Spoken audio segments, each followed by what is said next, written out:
在中东的战事，除了影响国际油价甲美股，咱台股今仔日开盘嘛盘，甚至盘到无34000点，最后是收伫咧33599点，一来台积电嘛60块，收伫咧1890块。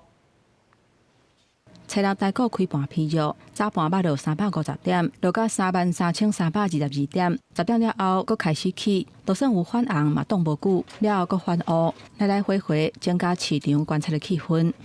台股明显开低，主要的因素还是在于说昨天的美股是收黑的，美债殖利率快速攀高，再加上油价也是来到了一个相对高的一个位置。那虽然今天油价开盘之后有回档但是在这种氛围之下的话，今天台股还是明显开低。专家讲，美国四大指数收乌，佫一概拖累亚洲股市，尾起变作落。虽然初六台股有救回来，不过续来中东战事的冲击豆无遐强。按算底线会伫咧月线附近来来回回，也若台积电初六伫咧1900块迄卡斗咧起落，上加捌到1880块，落20块。因为中东战事核武自海峡封锁，所以受惠的类股，包括货柜三雄、中营、万海、阳明盘中有起。尤其类股的指标大塑化，盘中捌起定。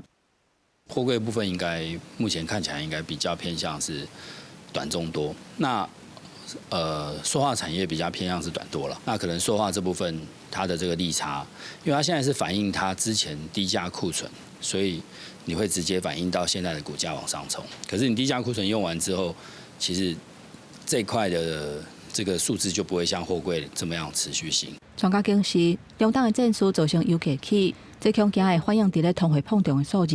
3月份联准会会议恐惊会较偏鹰派，会加做3月份上大利空。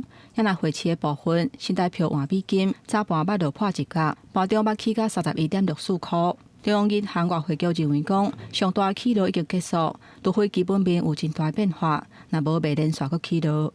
记者综合报道。